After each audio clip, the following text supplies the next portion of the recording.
The Assembly will hear an address by His Excellency John Dramani Mahama, President of the Republic of Ghana. I request protocol to escort His Excellency and invite him to address the Assembly.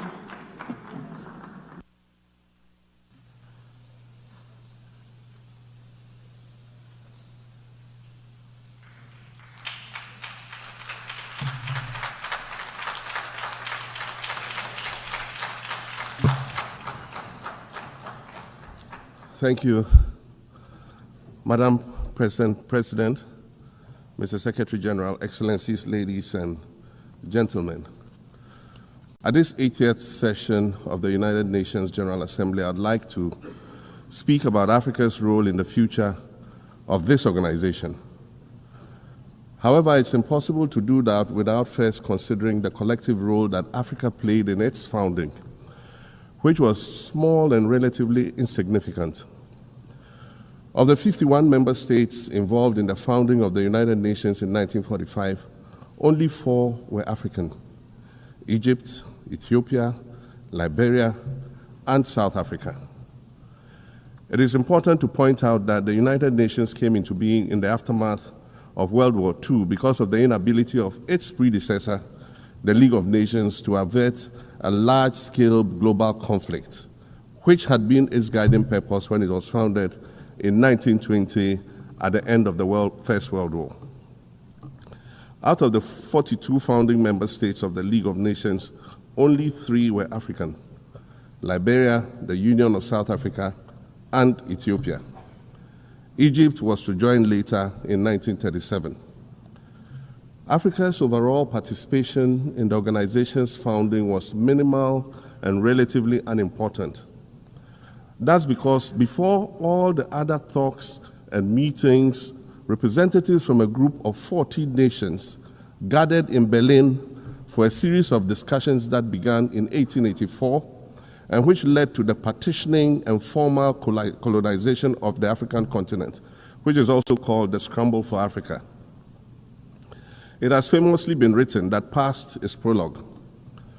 Well, in the past, the majority of the 54 nations that now comprise Africa were never offered a seat at the table where plans for a new world order were being drawn. But, Madam President, as fate would have it, the tables are turning, and Africa's role in the authorship of whatever is yet to come for this world is going to be huge, and it will be consequential. According to this organization's own projections, by the year 2050, more than 25% of the world's population is expected to come from the African continent. Additionally, by 2050, 1/3 of all young people aged between 15 to 24 will be residing on the African continent. So you see, the future of this world is African. Allow me to say this once again a little louder for those of you in the back. The future is African.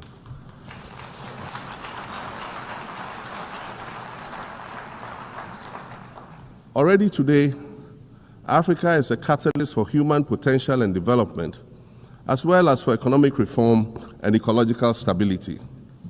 Africa is a catalyst for systemic change. If this reality, which is fact-based and straightforward, seems provocative or unsettling, perhaps it's because you are viewing it through the lens of centuries of filters, colonialism and imperialism, and the resulting implicit bias. Maybe you are unaware of the resilience of African nations or their remarkable ability to make a strong comeback just when you think it's safe to count them out. That is what is happening right now in my own country, Ghana. Our constitution limits leaders to 2 4-year terms. In January, I was sworn in for a second term, which, let me point out, was non-consecutive with my first term. Our currency, the Ghana cedi, was rapidly depreciating, faced with rising inflation, a huge debt burden, and low morale amongst our citizens. My new administration settled down quickly and embarked on an ambitious program of comprehensive transformation designed to restructure Ghana's economic foundation and enhance our competitive standing globally. We refer to this process of recalibration as our reset agenda. In just 8 months, we have achieved significant reduction in inflation from 23.8% in December 2024 to 11.5% in August 2025, restoring price stability for our citizens. Additionally, our currency, the Ghana cedi, has appreciated considerably against other currencies, with Bloomberg reporting it as the best performing currency in the world at one point. Our improved sovereign credit rating reflects increasing investor confidence in our economy, and our 24-hour economy initiative promises to transform our economy.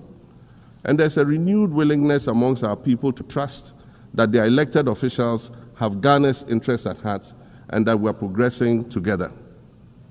Madam President, I believe that in honor of this milestone celebration, the United Nations should also embark on a process of serious recalibration and establish its own reset agenda.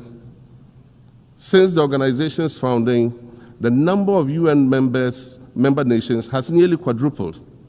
And quite frankly, it is not the same world that it was back then when the UN was formed. I mentioned earlier that I began my second non-consecutive term as president this past January. My first term ended in January 2017. In that span of time, 8 years, the world has changed with such ferocity.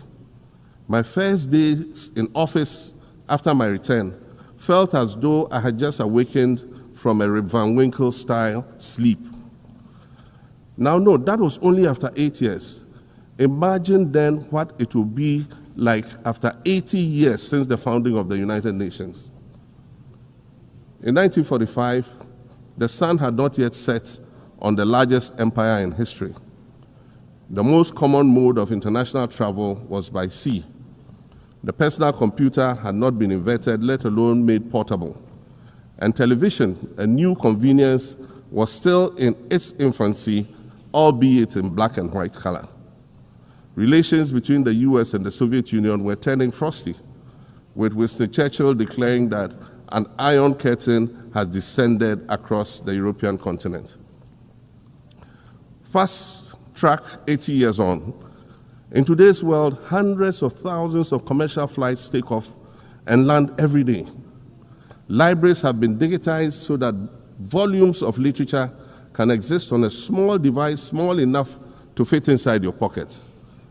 We live in a world of cryptocurrency, artificial intelligence, social media, the internet and its dark hidden dungeon of the dark web, all of which carry a potential threat to global peace and security. Climate change is real, and we're fighting a losing battle against the loss of Maldives and other island nations to the rising sea level, against the loss of Timbuktu to desertification, and the Amazon forest to global warming and deforestation. Madam President, the UN Founding Charter is outdated when it comes to representation in this August Assembly. The most powerful post-World War II nations are still being rewarded with an almost totalitarian guardianship over the rest of the world. And yet, the first sentence in Chapter 2, Article 1 of the UN Charter declares that the organization is based on the principle of sovereign equality of all its members. If this were true, and was the case, a continent as large as Africa, with its numerous UN member states, would have at least one permanent seat on the Security Council.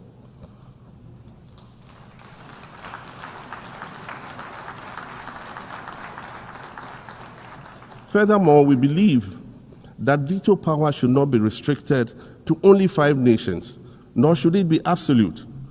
There must be a mechanism in this House for the General Assembly to challenge a veto. No single nation should be able to exercise an absolute veto to serve its own interests in a dispute. In 1995, during the 50th anniversary of the United Nations, Nelson Mandela stood in this very spot, and he said, "The United Nations has to reassess its role, redefine its profile, and reshape its structures. It should truly reflect the diversity of our universe and ensure equity among the nations in the exercise of power within the system of international relations in general, and the Security Council in particular, I close quotations. 30 years later, we African leaders are still making the same simple request for a permanent seat on the Security Council with the power of a veto. So today, Madam President, I stand here in this exact spot and ask the world, if not now, then when? We demand not only a reform of the Security Council, but also a reset of the global financial architecture, which is currently rigged against Africa. Africa must have a greater say in the world's multilateral financial institutions. And while I'm making requests, I'd like to call for the removal of the blockade on Cuba. As Dr. Kwame Nkrumah, our nation's founder, famously said, we seek to be friends with all and enemies to none. The Cuban people shed their blood on African soil in the fight against apartheid. And indeed, Cuba has been and continues to be a faithful friend of Africa. You see, the very fact that I can stand here and ask these things and say these things, and the fact that all nations can ostensibly gather here to address critical global issues, air our grievances, and express our concerns, that is what makes the survival of this organization so important. In every old city or village, you will find a town square, or a courtyard, or a plaza that once served as a gathering space for the citizens of the community and their leaders.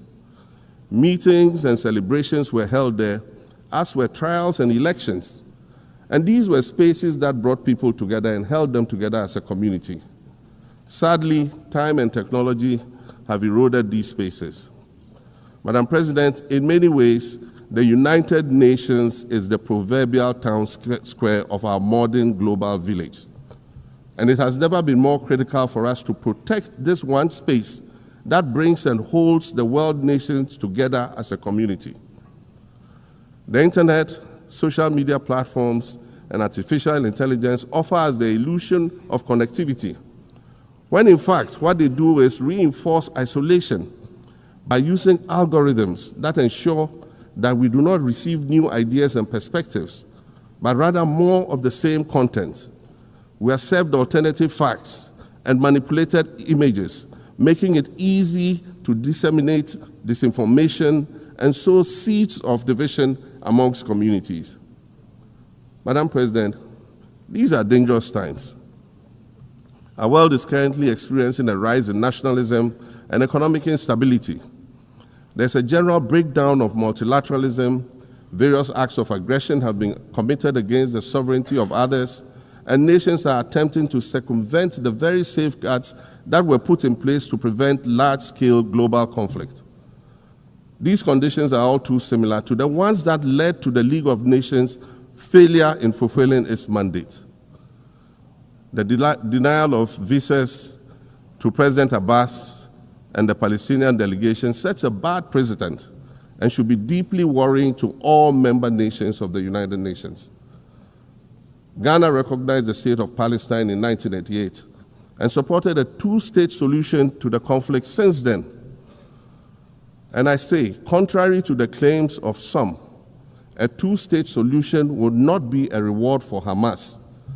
It would rather be a reprieve for the hundreds of thousands of innocent women and children and people who are facing collective punishment and forced starvation for no reason other than the fact that they are Palestinian. For nearly 2 years and for the fear of reprisals, we here in this General Assembly have been playing hide and seek with language to find the right words to help us avoid or excuse what we all know is taking place in Gaza. But here's the thing, it doesn't matter what you call it. If it looks like a duck, it swims like a duck, and quacks like a duck, well, then it must be a duck. The crimes in Gaza must stop.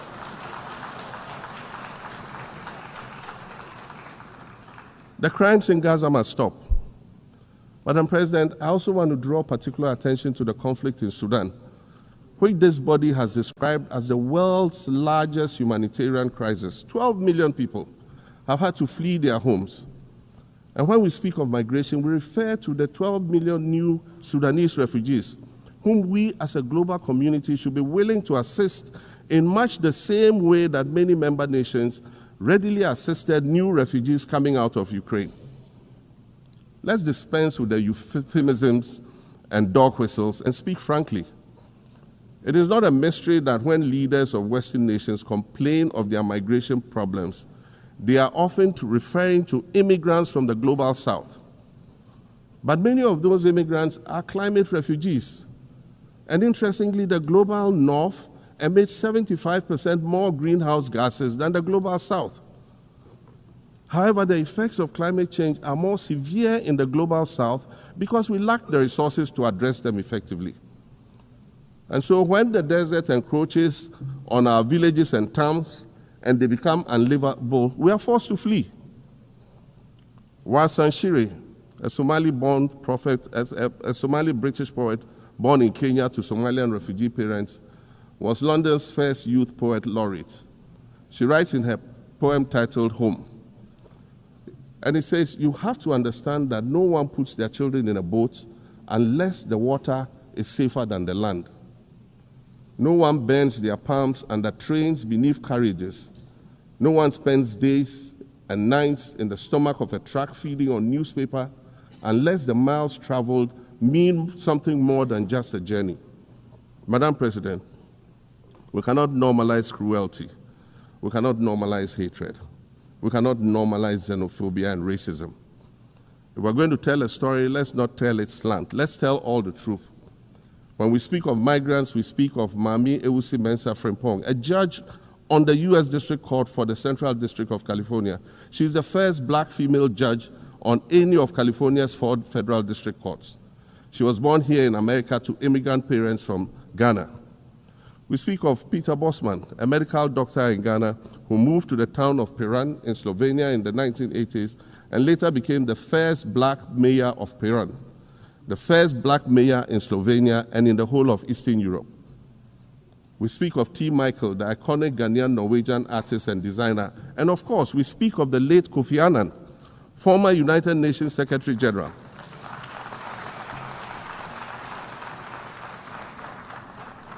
Former United Nations Secretary General and Nobel Peace Prize recipient, who was born in Ghana but spent his adulthood in various places in America and Europe. These are people who have brought great distinction to the countries that they decided to call home. Just as the migrants and the children of migrants before them did, I dare say these are not invaders.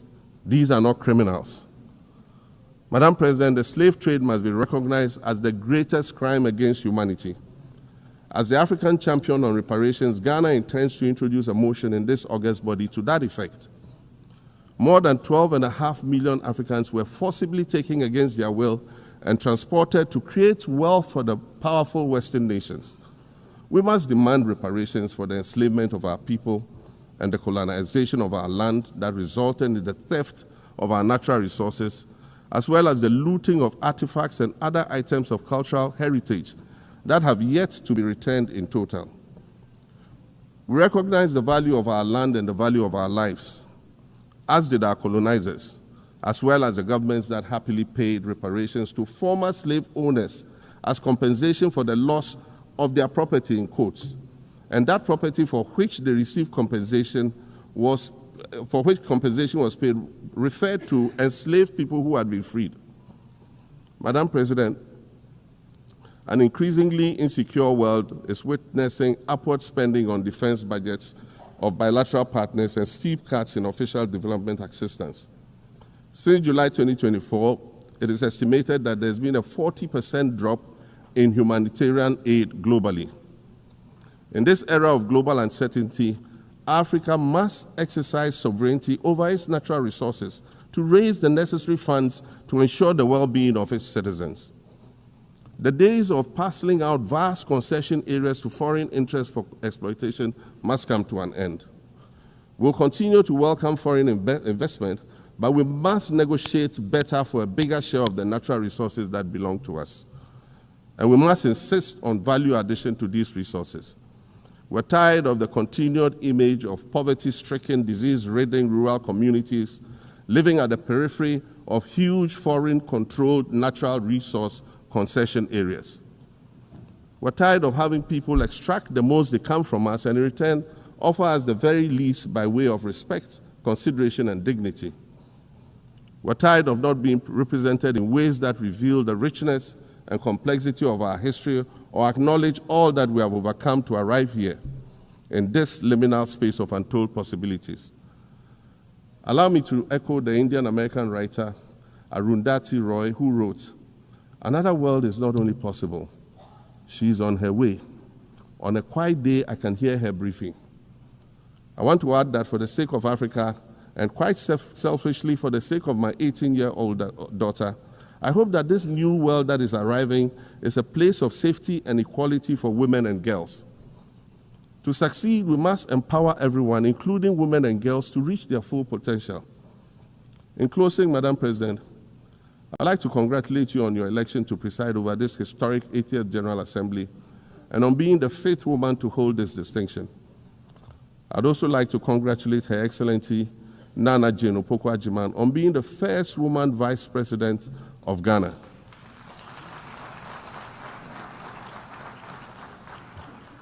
Now every Ghanaian girl knows the heights to which she can ascend. Words matter, but issues of representation matter even more, which is why Ghana looks forward to the appointment of a woman as Secretary General of this organization in the near future. Madam President, Your Excellencies, I thank you for your kind attention.